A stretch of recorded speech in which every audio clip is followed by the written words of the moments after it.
नमस्कार दोस्तों, मेरा नाम है विमल सिंह। बालाजी स्टडी अड्डा में आप सभी का स्वागत है। बीपीएससी टीआरई 3.0 री एग्जाम को लेकर के करंट अफेयर का जो पहला पार्ट था वो हम आपको करा चुके थे पहले, जिसकी पीडीएफ भी हमने आपको टेलीग्राम चैनल पर ऑलरेडी प्रोवाइड करा दी थी। आपने नहीं डाउनलोड की हो तो कर लीजिएगा।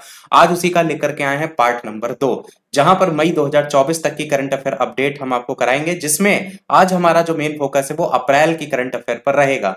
और यहाँ पर जो करंट अफेयर है लगभग 12 करंट अफेयर, 10 से 12 करंट अफेयर आपको देखने को मिलेंगी और लास्ट में क्वेश्चन हम आपसे भी जो है वो पूछेंगे।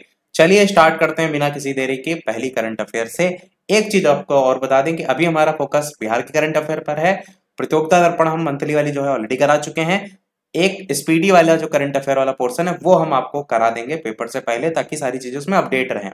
स्टार्ट करते हैं पहली करंट अफेयर। तो मिस टीन अर्थ 2024 बिहार की तनिष्का जो है ये विजेता रही हैं। हाल ही में जयपुर में आयोजित देश की सबसे बड़ी किशोर सौंदर्य प्रतियोगिता मिस टीन दीवा 2024 इसका आयोजन किया गया। कहाँ किया गया? जयपुर में किया गया था। देश के इस सबसे बड़े सौंदर्य प्रतियोगिता में पटना की 15 वर्षीय तनिष्का शर्मा ने मिस टीन अर्थात इंडिया का अर्थ इंडिया का खिताब जीत करके विश्व भर में बिहार का नाम रोशन किया है। मेन इसका नाम यही है जो कि मिस टीन दीवा 2024 है। तो ध्यान रखिएगा, पटना की है और इनका नाम वो है आपका बिहार की तनिष्का, और जयपुर में आयोजित हुआ था। अगली करंट अफेयर आपकी है बिहार में 2023-24 में कर संग्रह जो है उसमें आपको देखने को मिली है बढ़ोतरी। कितनी देखने को मिली है? तो बिहार ने मार्च में राज्य में 1058 करोड़ रुपए का जीएसटी संग्रह किया, जो कि पिछले 7 वर्षों में सबसे अधिक है। मार्च में एकत्रित 5403.15 करोड़ रुपए का मासिक कुल राजस्व अब तक किसी भी महीने में सबसे अधिक है। और राज्य ने वर्ष 2023-24 में जीएसटी और अन्य करों में कुल 38,161 करोड़ रुपए का राजस्व एकत्रित किया है, जो कि 2022-23 वित्तीय वर्ष में 34,541 करोड़ रुपए था। तो ये वैल्यू सारी आपको एकदम रटी होनी चाहिए। और बात करते हैं परसेंटेज, जो कि यहाँ पर आपका अलग से याद रखना है आपको कि जो कर संग्रह में वृद्धि दर्ज की गई है वो 18% की वृद्धि दर्ज की गई है। तो बिहार में 2023-24 में कर संग्रह में कितनी वृद्धि दर्ज की गई है? 18%। और अगली करंट अफेयर की बात तरफ बढ़ते हैं। बिहार को नाबार्ड के द्वारा वित्तीय सहायता दी गई है। तो राष्ट्रीय कृषि और ग्रामीण विकास बैंक नाबार्ड इसने वित्तीय वर्ष 2023-24 के दौरान पुनर्वित्त, प्रत्यक्ष वित्त और अनुदान सहायता के रूप में बिहार में 10,372.86 करोड़ रुपए की वित्तीय सहायता प्रदान की है। तो ये आंकड़ा याद रख सकते हैं। बिहार में ये नाबार्ड के द्वारा राज्य को एक वर्ष में अब तक की दी गई सबसे अधिक वित्तीय सहायता है।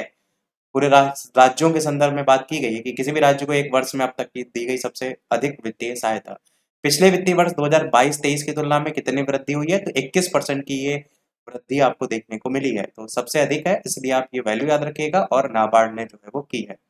अगली करंट अफेयर है आपकी SJVN। इसने IIT पटना के साथ साझेदारी की है। अब आप कहेंगे ये क्या है SJVN? तो ये जो है आपका सतलुज जल विद्युत निगम लिमिटेड है आपका, या निगम ही आप कह सकते हैं एन तक, और लिमिटेड तो आगे है ही है। तो ये आपका है, ये एक भारतीय सार्वजनिक क्षेत्र का उपक्रम है जो कि जल विद्युत ऊर्जा उत्पादन और ट्रांसमिशन में शामिल है। इसे 1998 में नाथपा झाकड़ी पावर कॉर्पोरेशन के रूप में शामिल किया गया था, जो कि भारत सरकार और हिमाचल प्रदेश सरकार के बीच एक संयुक्त उद्यम था। तो ये भी आप याद रख सकते हैं कि किसके किसके बीच था। अगली करंट अफेयर आपकी है केंद्र का लक्ष्य है गेहूं खरीद में 7 गुना वृद्धि को लेकर के। तो यहाँ पर ये बस 7 गुना याद रखिएगा। आगे बात करते हैं इसमें। तो हाल ही में केंद्र ने उत्तर प्रदेश, राजस्थान और बिहार जैसे जो गैर पारंपरिक राज्य हैं उनसे गेहूं की खरीद में उल्लेखनीय वृद्धि करने की योजना की घोषणा की है। 2024-25 में अगर बात करते हैं तो इस खरीद को 7 गुना बढ़ा करके 50 लाख टन करने का लक्ष्य यहाँ पर रखा गया है। अगली करंट अफेयर की तरफ बढ़ते हैं। 2047 लक्ष्य हेतु युवा जो पेशेवर हैं उनसे आग्रह जो है वो किया गया है। अब क्या आग्रह किया गया है? तो हाल ही में उपराष्ट्रपति जगदीप धनखड़ जो हैं उन्होंने युवा पेशेवर से 2047 तक भारत को एक विकसित देश बनाने का प्रयास का हिस्सा बनाने को लेकर के आग्रह जो है वो किया है। ये बिहार में IIM बोधगया जो है उसके 6ठे दीक्षांत समारोह को संबोधित कर रहे थे। उपराष्ट्रपति ने बोधगया में विश्व प्रसिद्ध महाबोधि जो मंदिर है, साइड में तस्वीर आप देख पाएंगे, इसका भी दौरा जो है वो यहाँ पर किया था। और महाबोधि मंदिर की अगर बात करते हैं तो ये भगवान बुद्ध जी के जीवन और विशेष रूप से ज्ञान बोध की प्राप्ति से संबंधित 4 पवित्र स्थलों में से एक है। बाकी 3 में क्या क्या आता है, तो नेपाल में लुम्बिनी आता है जहां पर इनका जन्म हुआ था भगवान बुद्ध जी का। उत्तर प्रदेश में सारनाथ आता है जहां पर धर्म चक्र प्रवर्तन, जहां पर पहला उपदेश दिया था। और कुशीनगर आपका जहां पर महापरिनिर्वाण, जिसको मृत्यु का नाम दिया जाता है। तो ये 3 चीजें अब अलग से आपको दिमाग में होनी चाहिए। एक और इम्पोर्टेंट पॉइंट कि 2002 में यूनेस्को विश्व धरोहर स्थल के रूप में मान्यता जो है वो दी गई थी, क्योंकि जो चीजें चर्चा में रहती है ना उनसे क्वेश्चन जीके जीएस वाले भी बन जाते हैं, तो आपको उसके बारे में भी सारी जानकारी जो है वो होना चाहिए महाबोधि मंदिर के बारे में। बढ़ते हैं अगली करंट अफेयर की तरफ। विजन इंडिया 2047, विजन इंडिया @2047 अगले 25 वर्षों में भारत के विकास का एक खाका या ब्लूप्रिंट तैयार करने के लिए भारत के शीर्ष नीति थिंक टैंक नीति आयोग द्वारा शुरू की गई एक परियोजना है। परियोजना का लक्ष्य जो है वो भारत को नवाचार और प्रौद्योगिकी में वैश्विक अग्रणी देश बनाना है, जो कि मानव विकास और सामाजिक कल्याण के मामले में भी एक मॉडल देश होगा और पर्यावरणीय जो संवहनीयता है उसका प्रबल पक्ष समर्थक होगा। तो इसमें बाकी नहीं, केवल ये जो ईयर देख रहे हैं ना 2047, जैसे अगर आप देखेंगे जो इस बार वाला बीपीएससी टीआरई वाला पेपर हुआ था 3.0 वाला जो रद्द हो गया, उसमें क्वेश्चन क्या आया था, अटल भूजल योजना को लेकर कब तक बढ़ा दिया गया। तो ईयर से क्वेश्चन ज्यादा बनते हैं, तो इसलिए जो ये विजन है वो कब तक का है, 2047 है, जिसमें अगले 25 वर्षों में ये खाका ब्लूप्रिंट तैयार करने को लेकर बात की गई है। तो आपको ईयर जरूर याद रखना है। आगे बात करते हैं, बिहार में पटवा टोली नाम का एक गांव है। लगातार 1 दर्जन से अधिक आईआईटीएन जो हैं उनका मूल होने के कारण आईआईटी फैक्ट्री के रूप में इसको मान्यता प्राप्त हुई है। तो ये कहाँ पड़ता है, बिहार के अंतर्गत पटवा टोली नाम का एक गांव है जहां पर जो है पड़ता है। वहां से लगभग 1 दर्जन से ज्यादा लोग आईआईटी से सिलेक्शन पाए ना, तो इसलिए उसका नाम ही पड़ गया है। अगली करंट अफेयर की तरफ बढ़ते हैं। हाल ही में राज्य सरकार ने निःशुल्क और अनिवार्य शिक्षा का अधिकार अधिनियम या शिक्षा का अधिकार अधिनियम 2009 के तहत निजी स्कूलों में पढ़ने वाले 3.25 लाख से अधिक जो वंचित बच्चे हैं उनकी शिक्षा खर्च के लिए 250 करोड़ रुपए से अधिक की धनराशि जो है वो वितरित की है। अब शिक्षा संबंधित पेपर देंगे और शिक्षा से ही अगर संबंधित कोई करंट अफेयर है वो तो फिर आपको बिल्कुल भी छोड़ती नहीं है, तो वो तो आपको याद ही रखनी है। इसके अलावा जो भी चैनल पर नए हो सब्सक्राइब करके भी अवश्य जुड़ जाइएगा, नोटिफिकेशन बेल भी अवश्य ऑन कर लीजिएगा ताकि सभी नोटिफिकेशन आप तक पहुंचते रहें। और इस वीडियो का जो लाइक टारगेट है वो रख रहे हैं हम 400 लाइक का। जैसे ही कंप्लीट होते हैं पीडीएफ आपको हम टेलीग्राम चैनल पर भेज देंगे, और बाकी जो पीडीएफ हैं इससे पहले जो भेज चुके हैं वो आप टेलीग्राम चैनल से डाउनलोड कर लीजिएगा। आगे बढ़ते हैं, ये बात ध्यान रखिएगा कि कितने लोग हैं और कितने करोड़ रुपए हैं, और वीडियो शेयर भी करते रहिएगा, आपके माध्यम से और लोगों तक भी पहुंचता रहे।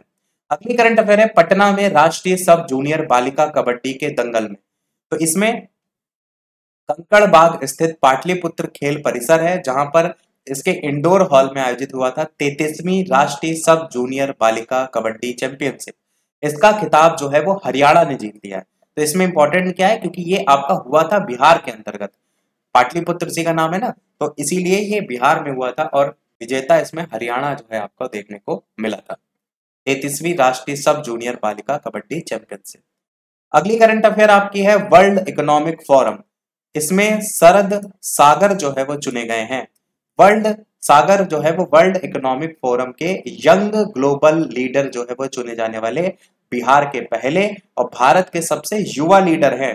और अगर बिहार के हैं तो फिर तो क्वेश्चन इंपॉर्टेंट हो ही जाता है, तो ये ध्यान रखिएगा, इनको यंग ग्लोबल लीडर जो है वो चुना गया है।